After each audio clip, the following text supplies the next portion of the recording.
Queridos irmãos, vamos abrir a palavra do Senhor no Evangelho de João, capítulo de número 15. Não sei quantos puderam estar no culto anterior, mas é o mesmo texto que nós ouvimos a mensagem do Senhor. João 15, versículo de número 5 apenas. Mas eu peço que depois você fique com a sua Bíblia aberta, para nós caminharmos um pouco na palavra do Senhor. Evangelho de João, capítulo 15, versículo 5. A palavra do Senhor diz assim: Eu sou a videira, vós os ramos. Quem permanece em mim e eu nele, esse dá muito fruto, porque sem mim nada podeis fazer. Eu sou a videira, vós os ramos. Quem permanece em mim e eu nele, esse dá muito fruto, porque sem mim nada podeis fazer. Nosso Deus, nós rogamos a Tua bênção nessa hora sobre nós.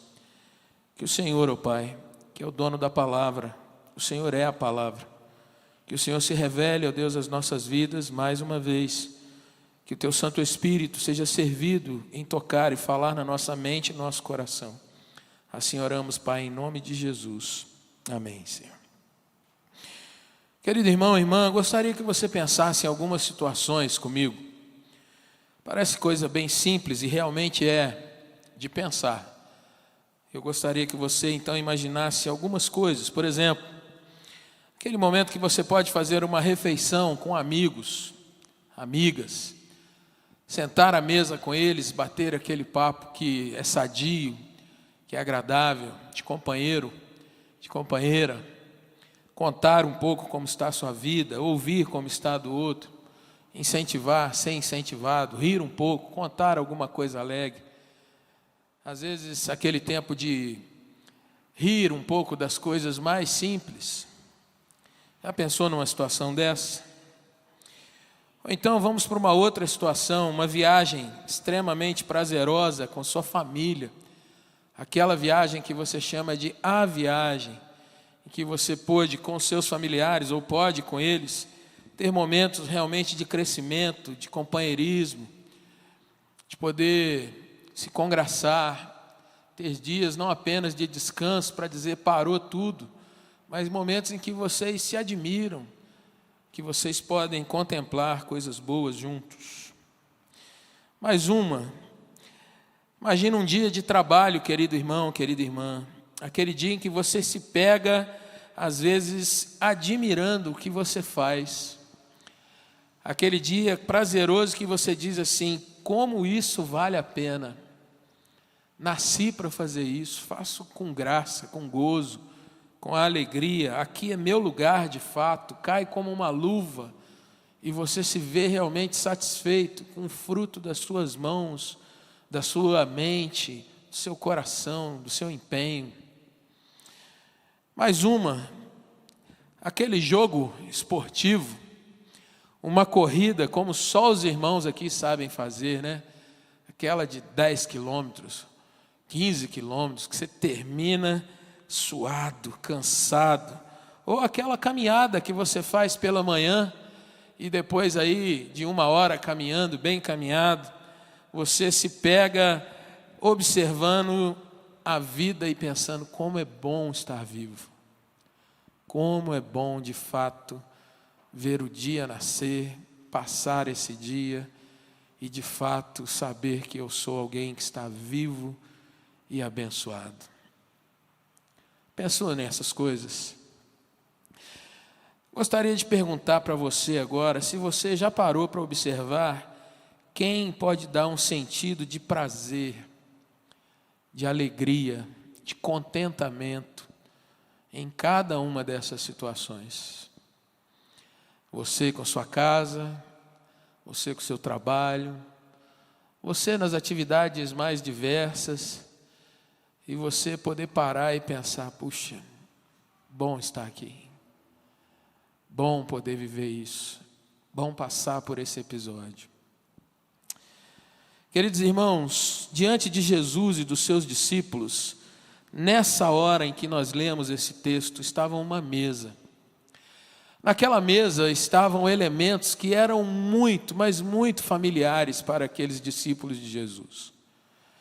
Em cada elemento que estava sobre aquela mesa, havia uma lembrança, um ensinamento, a experiência, o senso de civilidade, a questão de olhar para cada um daqueles elementos e entre eles se sentirem pertencentes a uma nação que fora liberta, fora livrada da escravidão de uma outra nação.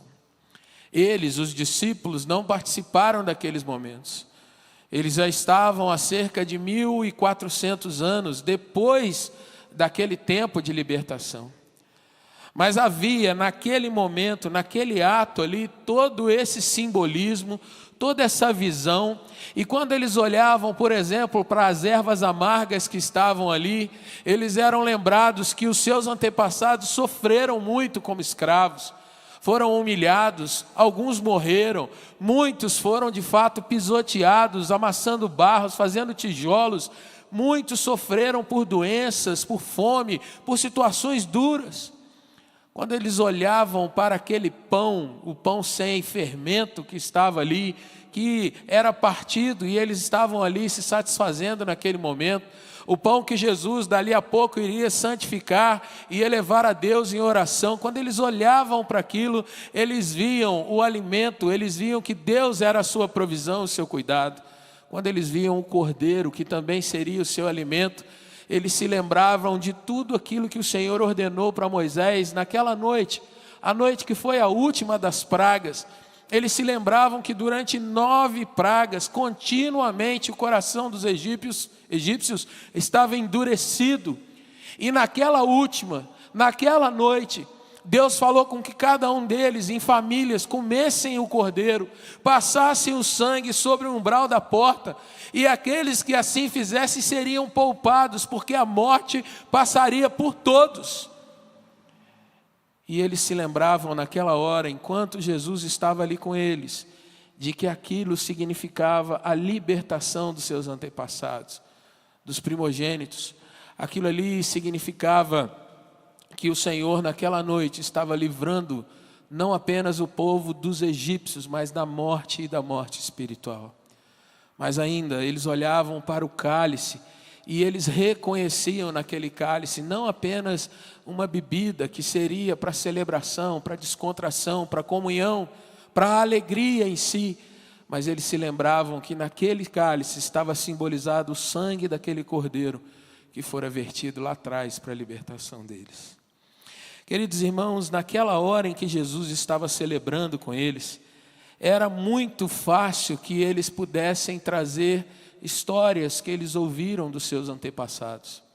Assim como você, querido irmão, e eu, às vezes nós temos coisas no nosso coração que nós podemos contar e nos lembrar das grandes coisas que nós passamos.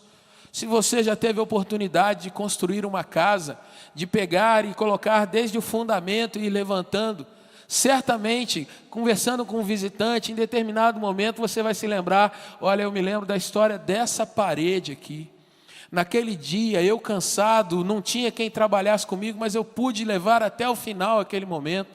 Minha esposa trazia o alimento, uma água, mas eu tenho o meu sentimento nisso e sabe contar a história. Às vezes de conquistas, às vezes de episódios que você passou e tinha gente orando com você, caminhando com você. E isso é muito caro, vem ao seu coração lembranças, histórias, vivências. Mas a grande questão, irmãos, é se nós sabemos trazer ao nosso coração quem foi a essência de todas essas coisas da nossa vida. Quem é a essência para que você esteja hoje nesse lugar. Quem é de fato aquele que alimenta a sua alma, seu coração, que traz esse senso de prazer mesmo em meio a tantas lutas quanto nós enfrentamos nesses tempos.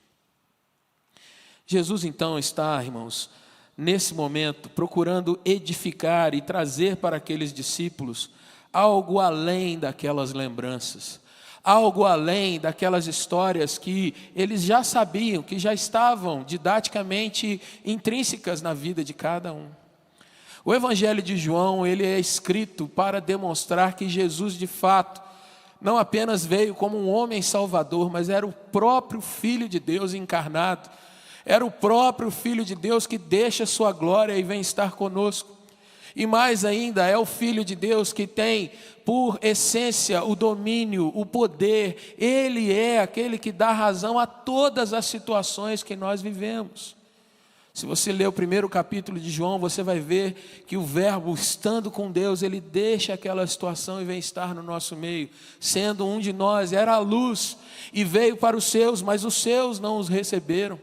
Mas ele veio trazer, sobre aqueles que crescem, veio trazer a eles a filiação e a entrada no reino como filhos de Deus. Esse episódio da ceia, irmãos, ele é diferente no livro de João do que todos os outros evangelhos. Se você ler nos evangelhos sinóticos, Mateus, Marcos e Lucas, o momento da ceia em si, você vai ver que eles procuram trabalhar de uma forma um pouco mais direta esse evento. Porém, aqui em João, se você ainda está com a sua Bíblia aberta, veja comigo, a partir do capítulo de número 13, você vai ver que João, ele discorre nos capítulos 13, 14, 15, 16 e 17, exatamente trazendo sobre situações que aconteceram durante a celebração da ceia, durante a celebração daquele momento de Páscoa, durante a mudança da Páscoa dos judeus para o que nós temos hoje como a Páscoa cristã, a ceia do Senhor, o sacramento instituído para a igreja. No capítulo 13, quando você olha no versículo de número 2, você vai começar a leitura vendo onde está localizado no tempo as situações que acontecem. Durante a ceia, tendo já o diabo posto no coração de Judas Iscariotes, filho de Simão, que traísse a Jesus, sabendo este que o Pai tudo confiara às suas mãos, e que ele viera de Deus e agora voltava para Deus, levantou-se da ceia, tirou a vestimenta de cima e, tomando uma toalha, cingiu-se com ela. A partir daqui você vai ter a narrativa de Jesus lavando os pés dos discípulos, ensinando que cada um deles deveria ser servo um do outro, abençoar um ao outro, mutuamente se constituírem de servos uns dos outros, para que houvesse edificação. E isso é uma lição para a igreja do Senhor. No capítulo de número 14, você vai ver Jesus confortando os seus discípulos, que pensariam que estariam sós, que Jesus não estaria mais com eles e eles não teriam um apoio, um cuidado, uma retaguarda, mas Jesus lhes diz: olha, não se turbe o vosso coração, eu vou para o Pai preparar morada para vocês, mas virá o Consolador e Ele estará cuidando de vocês perpetuamente até o dia da minha volta. Saltando o capítulo 15, irmãos, Jesus continua a falar do Consolador, o Espírito Santo. Agora mais detentamente ele vai mostrando que o Espírito vem para convencer as pessoas do pecado, da justiça, do juízo. E ao terminar aquele momento de ceia, o capítulo 17, Jesus ora com seus discípulos. Jesus clama ao Pai para que de fato houvesse unidade, comunhão, respeito, amizade, carinho, vida de verdade entre os seus discípulos, como havia na Trindade Santa, como há na Trindade Santa. E isso deve ser refletido na igreja do Senhor. Mas o texto que nós estamos analisando, Jesus traz algo muito bonito para aqueles irmãos e para nós nessa noite. E os primeiros 4 versículos do capítulo de número 15, Jesus vai mostrando para eles uma analogia com uma figura que era muito, mas muito importante e muito conhecida dentro do povo israelita, a figura da videira. A videira, irmãos, todos sabem, é a planta que dá a uva.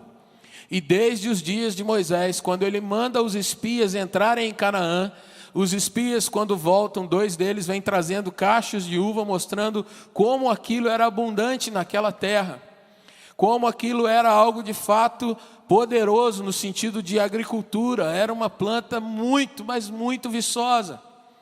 E quando aquele povo entra naquele lugar, a videira se torna uma das plantas símbolos daquela nação. A videira representa o prazer espiritual, a alegria da alma que havia no povo, o povo de Deus. E para que os irmãos tenham noção de como isso era comum e importante, 2 séculos antes de Jesus, nas moedas cunhadas em Israel, você vai ver ali de um lado uma videira desenhada e você vai ver a inscrição de data da libertação daquele povo do Egito. A videira é algo cantado na oração de Abacuque, você vê isso. E ainda que a figueira não dê o seu fruto, e o produto da oliveira minta, e não haja fruto na vide, na videira. E Abacuque diz, todavia, ainda que não haja alegria, ainda que não haja alimento, ainda que não haja nos campos o gado e não haja um mantimento, todavia eu me alegrarei no Senhor. Queridos irmãos, Jesus então vai mostrando para aqueles homens que de tudo que eles conheciam, das coisas mais triviais e também significativas, eles precisariam descer um pouco mais e entender a essência, a raiz, aquilo que dava liga, vida, o sorriso, a experiência, o sentido que eles tinham da sua própria vida. E o sentido era Ele mesmo.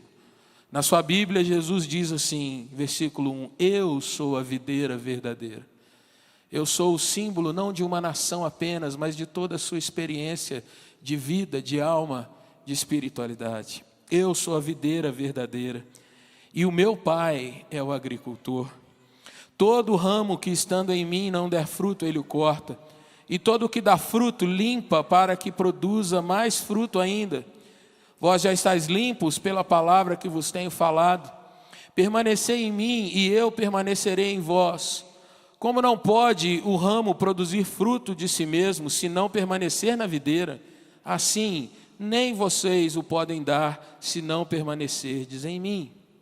Irmãos, Jesus usa uma analogia conhecida deles, mas para trazer para eles um sentido muito especial naquela situação. Jesus começa falando para eles que, sendo Ele a videira, a história que eles precisam vivenciar é estarem, de fato, ligados a essa videira. Mas olha que interessante que Jesus vai mostrar que quem faz todas essas questões, de cuidar da situação da videira, de colocá-la sob bons estados, tanto de clima, quanto de terra, quanto cuidar, quanto podar, quanto acertar as coisas para que seja protegido, é o próprio Deus Pai. E aqui Jesus o chama de agricultor e nós podemos aprender algumas coisas com essa palavrinha nesse texto, irmãos. Se Deus, o Pai Celestial, é o agricultor, nós vamos entendendo que Ele é aquele que plantou. E no nosso caso, meu e seu, o Senhor é aquele que nos enxertou na videira. Ele realizou o ato de nos justificar, de nos tirar das trevas para a sua maravilhosa luz. Ele é aquele que tirou cada um de nós da nossa história de vida e nos colocou enxertados no Evangelho. O nome disso é justificação. Quando o Senhor nos declara que somos salvos, somos limpos, somos agora dignos de ser colocados em Cristo pela obra do próprio Cristo que morreu por nós na cruz. Nós não teríamos condições por nós mesmos de agir assim. Não foi escolha nossa, não foi mérito nosso, mas o agricultor, o Senhor, resolveu nos colocar para que nós fôssemos absorvidos então por Cristo, a videira, e assim pudéssemos ser considerados ramos que fossem dignos de sendo trabalhados, dar fruto ao Senhor, fruto ao agricultor, fruto que lhe agrade, que lhe faça sorrir e frutos que abençoem a nossa terra. Ele é o agricultor, irmãos, e Ele tem autoridade para cuidar dos ramos.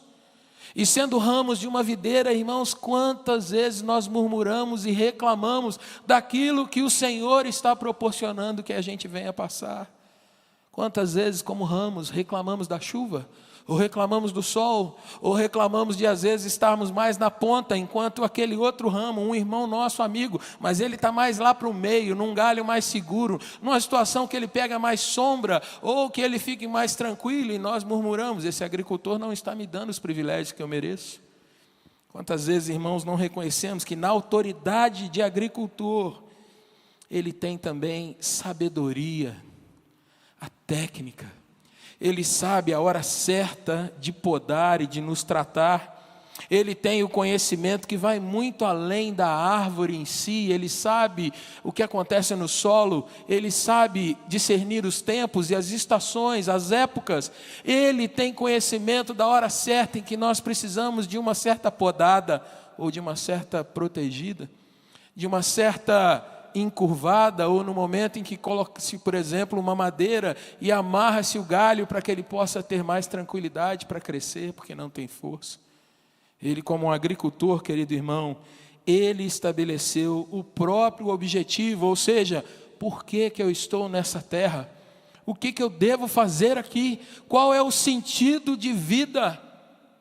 Ele então diz: você está aqui para que você dê fruto, e o seu fruto permaneça. Aqui em João, no capítulo 15 mesmo, versículo 16, você vai ler isso. Querido irmão, querida irmã, Deus é o agricultor. E mais ainda, meu irmão, Ele é um agricultor que trabalha. Ele não é um agricultor que deu ordens e deixou as coisas caminharem por si mesmas.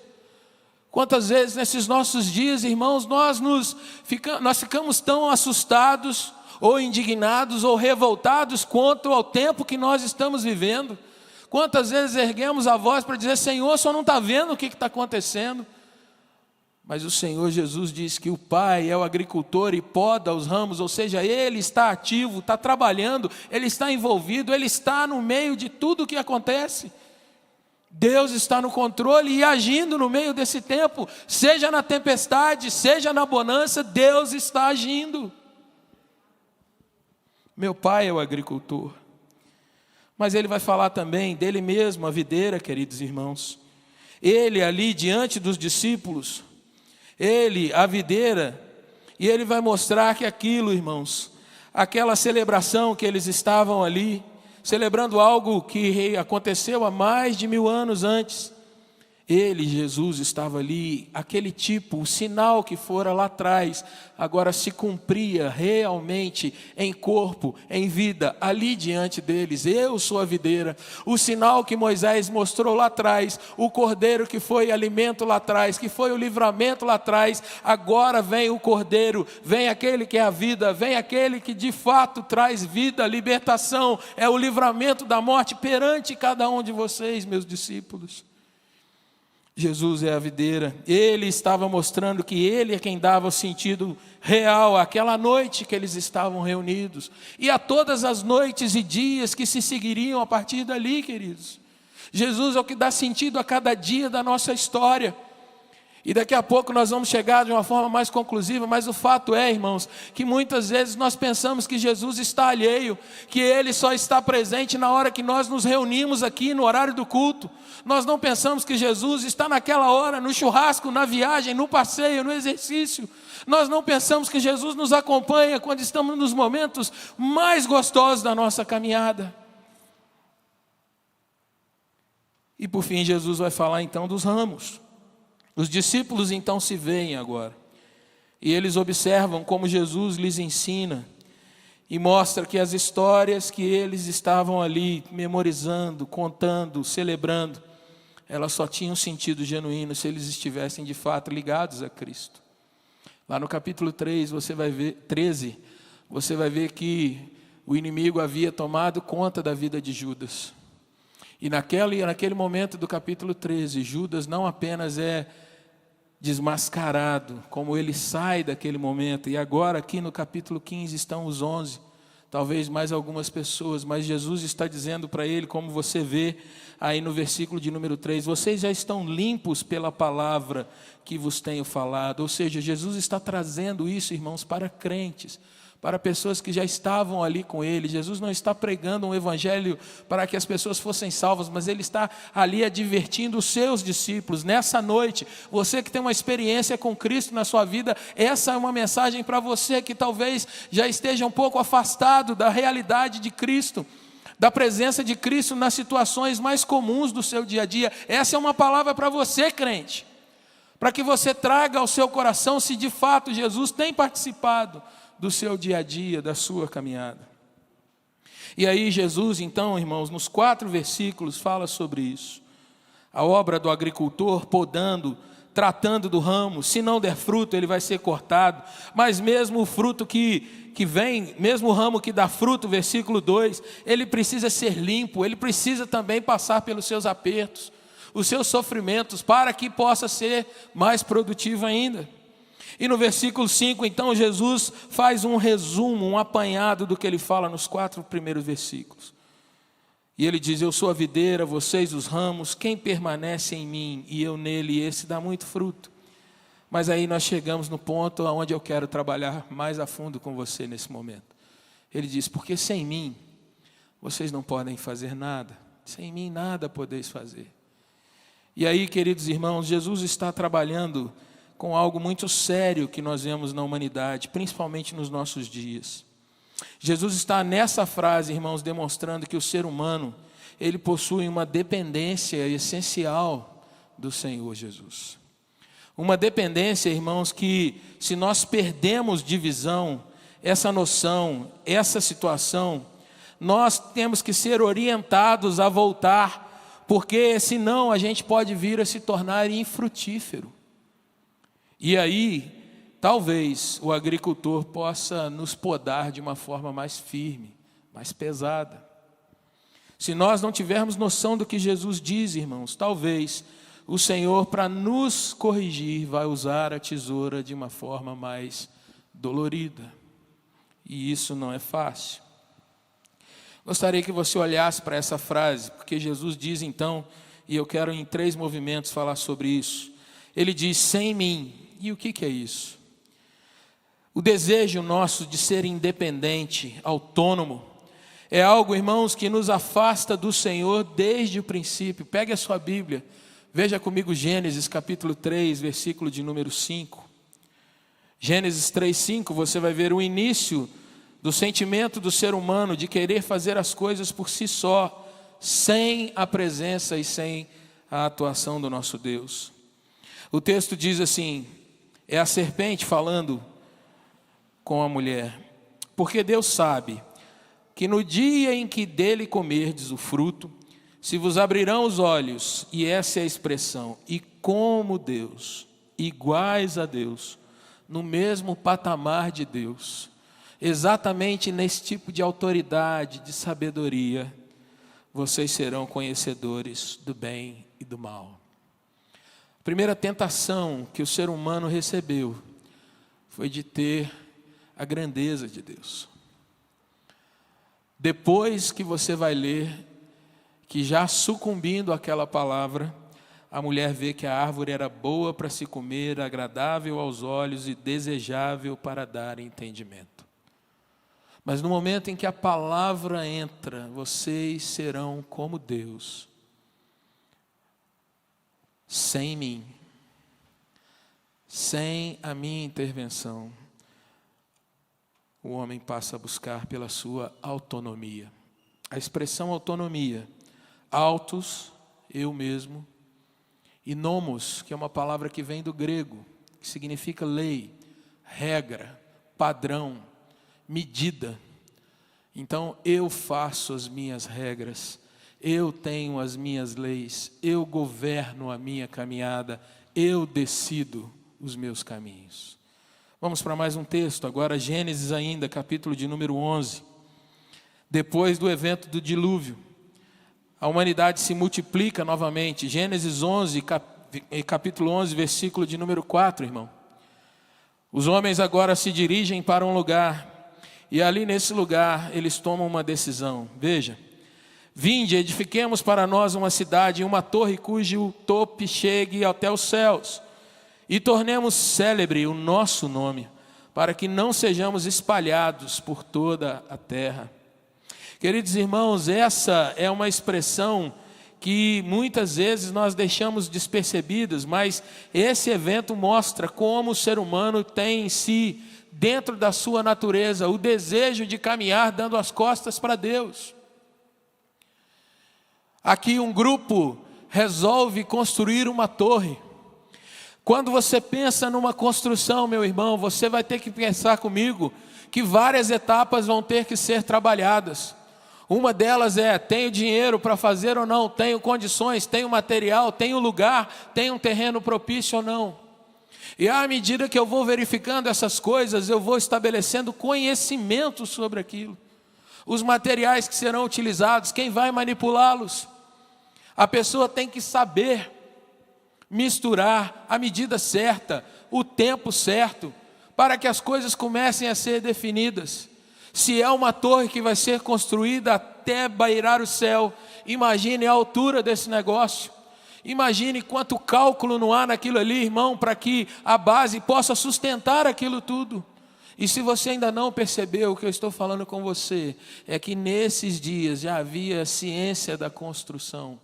Ciência de um homem dizendo: nós podemos por nós mesmos tomar essa decisão e efetivar esse projeto. Nós não precisamos nem da bênção daquele que é o Criador, porque nós somos os detentores do conhecimento, dos recursos, da força, é a nossa saúde. Nós sabemos, nós temos um grupo, nós podemos nos virar sem Deus. E nesse episódio o Senhor desce, confunde aquelas línguas, para que aqueles homens, ainda que nesse primeiro momento, irmãos, pareça que haja um grande castigo, mas o fato é que o Senhor está mostrando ali que eles não poderiam viver por si mesmos. Eles precisavam da intervenção do Senhor e não reconheciam isso. Mas para que a gente tenha a noção exata do que a Bíblia fala sobre isso, irmãos, sobre ser independente, sobre a necessidade que o ser humano acha que tem de fazer ele mesmo as suas leis, as suas regras. Vamos para Romanos, capítulo de número 1. E aqui você vai ver então o apóstolo Paulo trazendo uma definição muito clara do que é um sentido de idolatria ou egolatria. Um ser humano que quer adorar a si mesmo, colocar a si próprio no trono que pertence ao Criador, o Senhor, aquele que Jesus está chamando de agricultor naquele texto. Romanos 1, querido irmão, eu vou ler a partir do versículo 18, para que você entenda qual é o estado natural das coisas depois da queda. O texto diz: a ira de Deus se revela do céu contra toda impiedade e perversão dos homens que detêm a verdade pela injustiça. Ou seja, o Senhor se distancia do ser humano porque Ele transforma a verdade em injustiça. Ele perverte, Ele torce aquilo que é a verdade, colocando a injustiça no lugar. Por quê? Versículo 19. Porque o que de Deus se pode conhecer já está manifesto entre eles, porque Deus lhes manifestou. Porque os atributos invisíveis de Deus, assim como o seu eterno poder, como também a sua própria divindade, veja, claramente se reconhecem. Não é algo que está obscuro, escondido, irmãos, mas é claro, é límpido. Onde? Desde o princípio do mundo, sendo percebido por meio das coisas que foram criadas. Para que você, crente, se lembre, o Salmo 19 diz que os céus proclamam a glória de Deus e o firmamento anuncia as obras das suas mãos. Um dia discursa outro dia.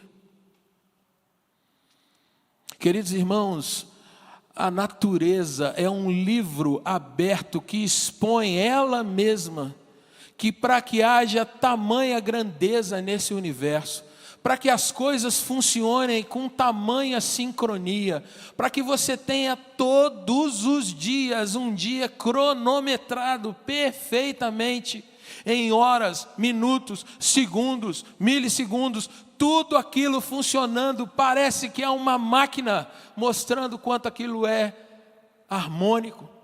Para que você tenha situações de estações do ano, para que você tenha a beleza de ir em certo lugar e você ficar assim boquiaberto com uma cachoeira caindo, ou uma grande floresta, ou aquela praia deslumbrante que você vai passar suas férias levando a sua turma.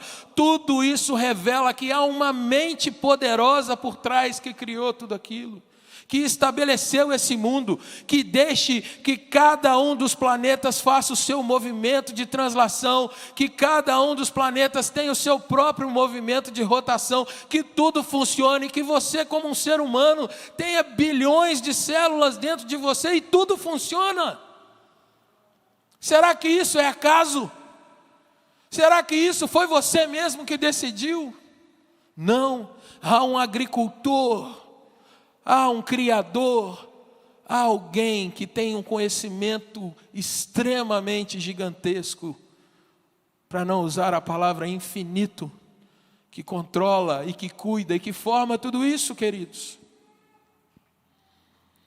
Mas veja que Paulo mostra que o ser humano, tendo conhecimento de todas essas coisas, porque é o que você vê, qualquer cientista, qualquer homem mais simples, Qualquer pessoa de exatas, de humanas, de biomédicas, do que for, meu irmão, é capaz de contemplar esse mundo e trazer para o seu coração: quem fez isso é grande demais.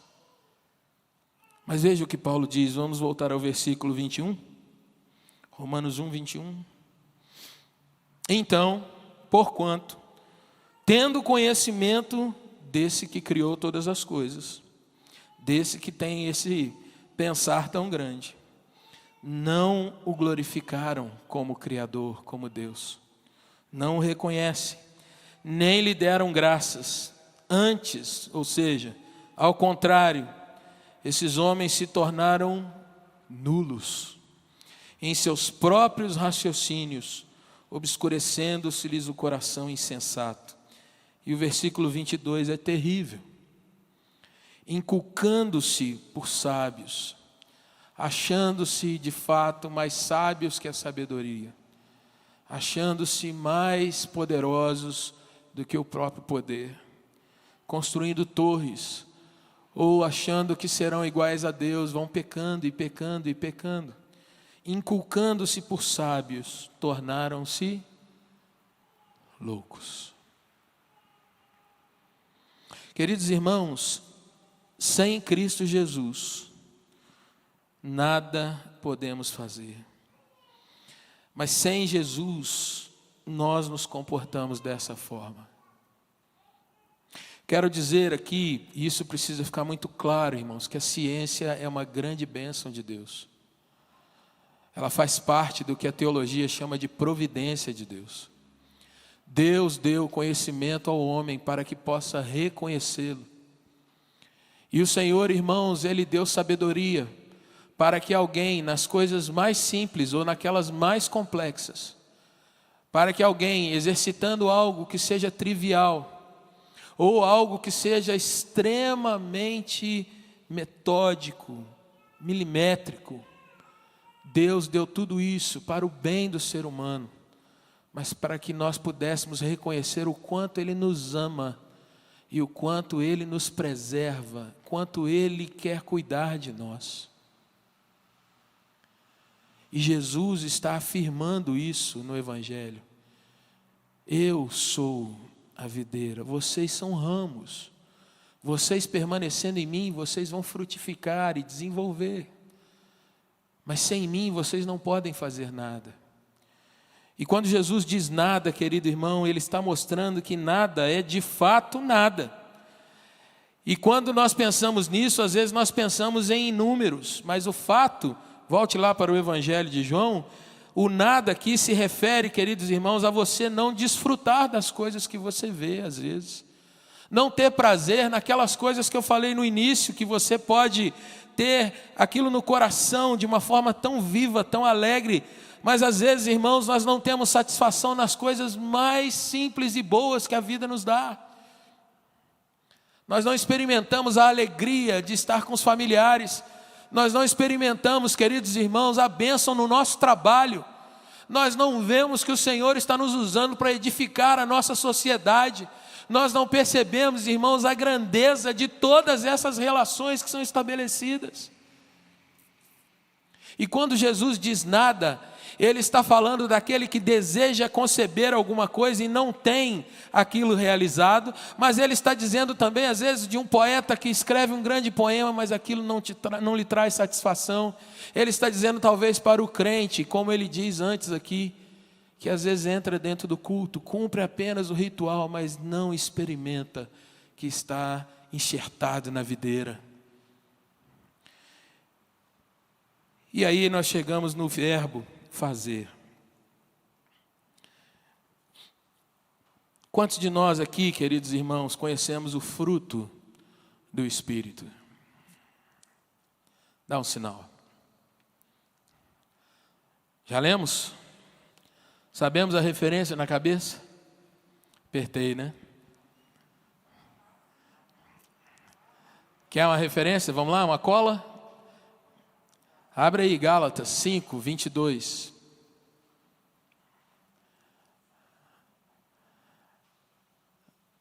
Eu vos escolhi para que vocês deem fruto.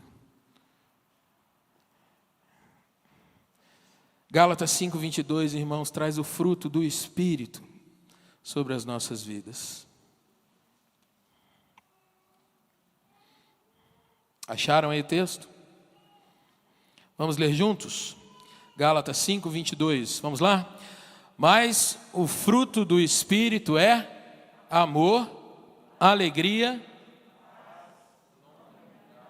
benignidade, fidelidade. Contra estas coisas não há lei. Mas eu quero trazer para o teu coração e para o meu coração, irmãos, é que muitas vezes nós pensamos que, por exemplo, esse fruto, e eu poderia citar outros textos, nós pensamos que esse fruto está apenas ligado a uma questão de o que eu faço para o outro ver, ou para o outro sentir, ou para o outro ser abençoado. Mas a primeira pessoa que deve ser abençoada com esse fruto sou eu mesmo. Porque pelo Espírito eu posso desfrutar do amor do Senhor na minha vida e do amor em si, pela vida, pelas coisas, pela família, pelo trabalho, pela ação do Espírito na minha vida, querido irmão, querida irmã. Eu posso experimentar alegria, paz, longanimidade. Eu experimento, eu sou o primeiro a tomar dessas coisas. Isso é fruto na minha vida. E depois eu posso passar isso para outras pessoas. Eu posso compartilhar isso com outras pessoas. Eu posso ser paciente com aquele vizinho que me atormenta. Eu posso ser alguém que é benigno com as pessoas que às vezes me fazem mal. Eu posso demonstrar amor por uma pessoa, irmão, irmã, que não conhece o amor de Jesus. Mas quantos crentes, irmãos, não têm experimentado esse tipo de amor? E talvez a resposta é que muitos têm andado de uma forma autônoma, independente. Crentes que estão, às vezes, mais preocupados consigo mesmo, vivendo para si mesmo e dando as costas para o Senhor, quando estão vivendo suas vidas.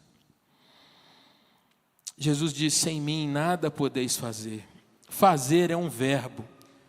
Querido irmão, se não há intimidade, não há ligação, se não há seiva correndo da videira para os ramos, se não há água chegando, se não há realmente alimentação para essa planta, os ramos vão mirrar.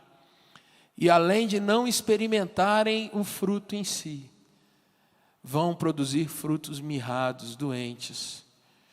Frutos que não vão satisfazer o agricultor e podem ser podados. Nós somos, irmãos, justificados, somos salvos, somos livres para experimentar os frutos do Espírito em nós e evidenciarmos esse fruto para outrem. Mas também, querido irmão, há o fruto em proclamar o Evangelho, proclamar a vida, a paz, a confiança e a fé em Jesus. E nos nossos dias, irmãos, a pergunta às vezes que se levanta é: você tem ouvido o Evangelho, você tem proclamado esse Evangelho, as pessoas próximas a você têm ouvido esse testemunho de vida?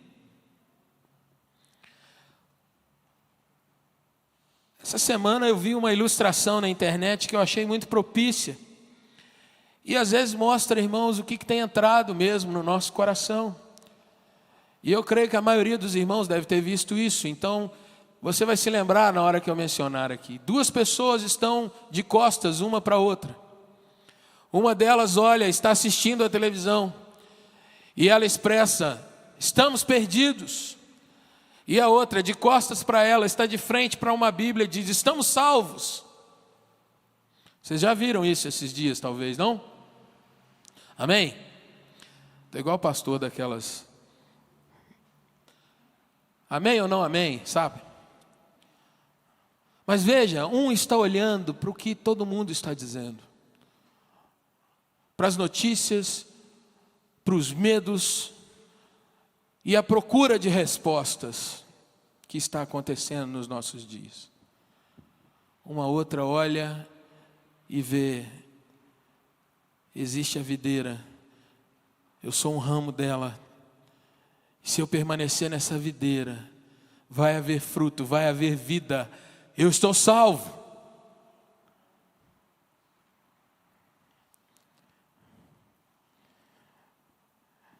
Sem Jesus, irmãos, nós vamos ser vítimas do que nós vemos nesse mundo nos nossos tempos. Quero terminar essa palavra com algumas aplicações, irmãos. Imagine você agora como uma videira, como um ramo de uma videira. Você agora é aquele pequeno galho enxertado naquela árvore. Quando você pensa nesses nossos dias, trazendo agora realmente uma aplicação para nós hoje. Se você fosse definir esses dias, você poderia dizer com tranquilidade que nós estamos vivendo uma grande tempestade, não é mesmo? São dias de vento forte, são dias de raios, de trovões, e às vezes o estralo de um raio é muito perto de nós e a gente recebe aquele baque. São dias, irmãos, que nós temos vivido um grande suspense. O que vai ser amanhã?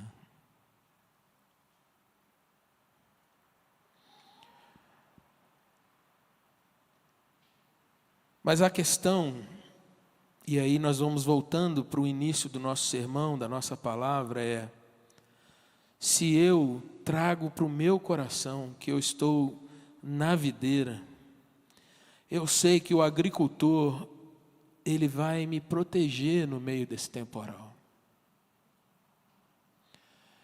Ele vai colocar certas questões que vão ou impedir, ou fazer com que seja amenizado, ou que eu tenha aquele entendimento de que aquela chuva, aquele temporal, aquele momento duro, está servindo para que pelo menos as raízes sejam fortalecidas e mais à frente eu vou estar mais firme, eu vou estar mais forte, eu vou estar mais frutífero. Esse é o entendimento, querido irmão, de quem pensa dessa forma. Mas eu gostaria que você se lembrasse agora daquelas ilustrações, irmãos, daquelas meditações que eu falei para você no começo dessa palavra, lembra? Da viagem, o almoço, a caminhada, fazer o exercício, só tem coisa boa, não é? Mas por que eu só usei ilustrações assim, querido? Porque uma grande realidade, meu irmão, é que se eu não percebo Jesus nessas coisas que são tão boas e tão benéficas, se eu não percebo que Jesus tem sido o provedor do meu lar, que Jesus tem me garantido saúde para caminhar, para correr, para fazer, para acontecer, se eu não percebo que Jesus é aquele que me deu aptidão para o meu trabalho, para que eu o desenvolva com excelência, se eu sou um engenheiro, que eu faça os melhores cálculos, mais corretos, que eu faça os melhores desenhos, as situações mais excelentes, se eu sou um advogado, que eu saiba usar a lei com justiça, com bênção, com entendimento, com a hermenêutica correta, se eu sou um zelador de um prédio, aquele será o prédio mais limpo da cidade, e as pessoas vão ter prazer de passar ali, porque eu faço um bom trabalho. Se eu sou um cozinheiro, as pessoas vão se deleitar na minha comida, porque eu vou fazer com excelência. Cada tempero, cada panela, cada talher, tudo vai ser do melhor. Irmão, se eu não percebo Jesus nessas coisas boas, como que eu vou perceber Jesus naquelas situações que são mais difíceis, naquelas que muitas vezes eu estou sem chão, naquelas situações em que eu me vejo surpreendido pelos vendavais, pelas situações que chegam de surpresa que eu não estava esperando? E essa, meu irmão, talvez seja a grande dificuldade desses nossos dias, porque os cristãos, como aqueles discípulos, nós conhecemos, irmãos, os rituais, os sinais, nós temos a Bíblia na nossa mão, nós temos, irmãos, sido diuturnamente expostos a sermões, a palavras, a canções, mas nós não temos experimentado com alegria o viver em Jesus, o sorrir para Jesus, o dizer eu sou amado de fato do Pai, e isso perpassa o meu coração de uma forma que eu não sei dizer, mas eu vivo, eu experimento, é real, é a minha história, é a minha vida. Irmãos, quantos crentes hoje em dia são crentes mais medrosos do que aquele camarada mais incrédulo que não conhece Jesus? Quantos evangélicos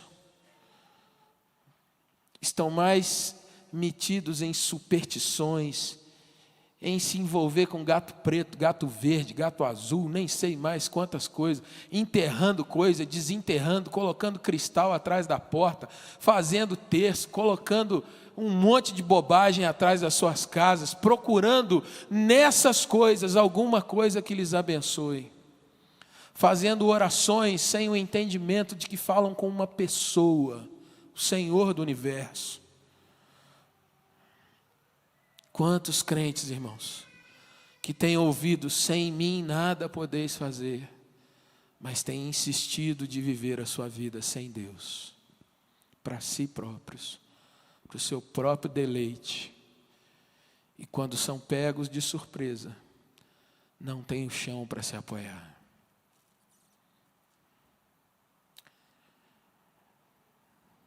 Queria que você voltasse para o seu texto para fecharmos.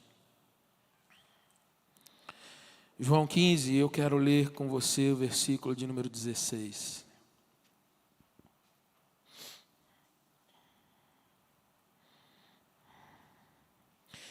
Quando Jesus está dando essas palavras, irmãos, Ele está falando muito sério com aqueles irmãos e para nós. João 15, 16 diz assim: não fostes vós que me escolhestes a mim. Pelo contrário, eu vos escolhi a vós outros e vos designei. Eu ordenei, direcionei para que vades e deis fruto, e o vosso fruto permaneça, a fim de que tudo quanto pedirdes ao Pai em meu nome, Ele vô-lo conceda. Resposta de oração. Mas olha que coisa, um outro versículo, lê o versículo de número 7. O texto diz assim: se permanecerdes em mim, e as minhas palavras permanecerem em vós, o que vai acontecer, irmãos? Pedireis o que quiserdes, e vos será feito. Aqui muita gente tem agarrado esse texto como uma figura de autoajuda, de determinação e de dizer: Senhor, tenho te seguido, então aqui eu determino, eu clamo. Mas permanecer em Cristo, irmãos, é como videira, passar pelos tempos e contratempos, lutas, ventos, mas também os dias de sol, de bonança. Queria convidar você a baixar um pouco sua fronte. E eu queria te fazer algumas perguntas e queria que você respondesse no seu coração para o Senhor. Meu irmão, qual foi a última vez que você se lembra de estar na presença de Jesus, numa conversa, em que você pode abrir o seu coração, contar as suas dores, seus medos, poder rasgar seu coração? Você tem tido esse tempo? Qual foi a última vez, querido irmão, que você sorriu na presença de Jesus? Olhou para uma mesa de café, um almoço, e com gratidão, você sorriu e disse: Jesus, obrigado. Que coisa boa que o Senhor me dá. Olhou para suas roupas, querido. Sei que às vezes reclama tanto, que está sempre faltando. Mas qual foi a última vez que você agradeceu ao Senhor por Ele te vestir? Pelos seus familiares, pelo seu trabalho. Porque amanhã, segunda-feira, é dia de bênção, e você sair da sua casa para trabalhar. Você vai produzir, você vai servir a sua nação. Qual foi a última vez, querido irmão, que você se lembrou que sem Jesus não dá para dar um passo? A boa notícia, meu irmão, é que Jesus morreu por isso. Porque Ele sabia que a gente falha tantas vezes. E Ele nos ama tanto, que Ele sempre nos resgata, nos renova. E apesar das nossas maluquices, apesar da nossa ingratidão, apesar dos nossos medos, Jesus sempre vem para nos tomar de novo. E essa é uma noite de reconciliação. Quero convidar você a abrir seu coração. Quero convidar você a dizer: Jesus, naquilo que eu nem consigo enxergar, tenha misericórdia de mim. Quero convidar você a tomar a ceia hoje, meu irmão, lembrando que ali no cálice, ali no pão, está o selo, está um sinal da vida que há nele, a videira verdadeira. Quero convidar você, querido irmão, querido irmão, a buscar a presença de Cristo com alegria, com gratidão. Às vezes a poda vem, mas que bom que vem, porque a gente vai ficando melhor. Quero convidar você nessa noite a pedir que o Senhor te renove, que o Senhor restabeleça a vida em você, que você se levante para a batalha, que você se levante para a luta, que você seja encorajado. Jesus, eu estou contigo, vem, toma minha vida, me limpa, me perdoa e me leva adiante, Senhor, para a glória do teu nome. Nosso Deus, quero te pedir nessa hora, tua palavra foi exposta, ó Deus, e que o Senhor, ó Deus, faça com que ela realmente entre na nossa vida. Espírito Santo, que o Senhor seja servido em nos abençoar nessa noite, a falar aos nossos corações, a abrir a nossa mente, Pai, para nós entendermos que sem Jesus nós não podemos ir a lugar nenhum. Sem Jesus nós não vamos ter prazer nessa nossa caminhada. Abra a nossa mente, o nosso entendimento para Ti, Senhor. O valor da salvação, da Tua bênção, o valor do Espírito Santo em nós. Senhor, toma as nossas vidas. Perdoa-nos, ó Deus, quando nós agimos de forma independente. Quando nós, ó Deus, às vezes, infantilmente, ó Deus, nós viramos as costas e queremos agir da nossa maneira. Tem misericórdia de nós. Não, ó Deus, nos castigue, mas usa, ó Deus, da Tua graça, do Teu favor, para nos levantar e fazer caminhar novamente. E, ó Deus, esses que estão orando nessa noite, te pedindo graça, perdão, que o Senhor os abençoe de uma forma, Deus, que só o Senhor pode abençoar. Abençoa a Tua igreja, Deus, fortalece as nossas vidas. Te oramos e te agradecemos em nome do Senhor mesmo. Amém.